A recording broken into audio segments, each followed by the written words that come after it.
Hi guys and girls, I'm Obsidian Ant and welcome back to Elite Dangerous.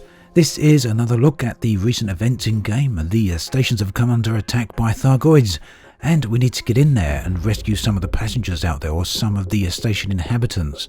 Now with that in mind, I summoned over my Beluga, which is outfitted with a whole bunch of economy class cabins. I believe that's all you need here. But I was a little bit cautious, or a little bit worried that the Beluga might run a little bit too hot inside these stations, and indeed that was the case. However, all you need is a heatsink and you're good to go. Just be wary of all the debris inside if you're bringing in a large ship. So these missions weren't working earlier today. There was a bug in these stations where you needed to have some reputation with the factions before you could help evacuate the passengers here, but that's now been fixed. And you're now free to pick up anyone you actually want. I don't know if you actually heard the explosion there from up front, but the muffled sound effects are really nice here inside the station. So the landing pad is restricted access, and you can see on the side there, this is for emergency vehicles only, which I guess, as I'm lending support here, actually classes me. So basically then, the passenger lounge is the only part of station services that's actually working in here, or at least for the most part. And you can fill up as many passengers as you actually want. Now the rewards here are fairly low, I guess, but one, you are rescuing people, and two, it is very quick to go back and forth. The rescue ship is just 2 megameters away, or 2,000 kilometers, so you can rack up a whole bunch of these missions very, very quick. And again, I really do like the nice graphical touches here on the UI.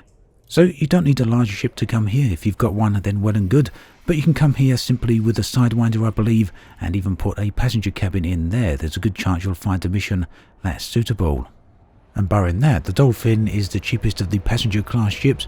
I believe it's only around about 1 million credits or so. So even if you're low on funds, you should quite easily be able to afford one of them. So here you can see I'm full right up with passengers, and it's just time to get out of here without overheating. You can hear the alarms in my ship though, so I am overheating. And I'm going to need to navigate around the debris here, which isn't too hard. A little bit more difficult perhaps in a Beluga than in many other ships, but by no means too much of a challenge. Just remember to put up your landing gear, unlike what I've done here, because there's a few more things to catch your ship on with the gear still deployed. So as I said in the previous video, there you go, that's exactly what you need to avoid. But yeah, as I said in the previous video, if you haven't watched that yet, there's 3 stations that are under attack. These are all out in the Pleiades star cluster at the moment, and all 3 of the stations are Aegis stations. Now Frontier did release a nice CGI video on their YouTube channel, and I'll link that below so you can go over and check that out once you've finished watching here. But basically, it confirms that the Thargoids did indeed attack the stations here, and that essentially they're not taking any nonsense any longer. Although it seems they're quite happy to disable the stations rather than outright destroy them, and I'm sure they do have the capabilities for that. So talking of the rescue ships, there's this one right here, parked up close to the station in question, and these are very, very nice looking.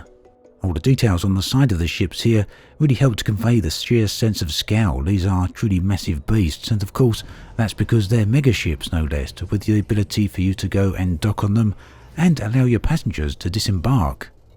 Now there's a Galnet article talking about these damaged stations, and it does happen to mention that there's a call out for the delivery of meta alloys to help with the repair of the stations. However, as far as I can see, there's nothing actually in game talking about that, but perhaps if you've got hold of a few bits of meta alloy, it's worthwhile trying to bring a few pieces over. I'll give it a try a little later myself. So really that leaves us with 2 rather large questions, both relating to what happens next.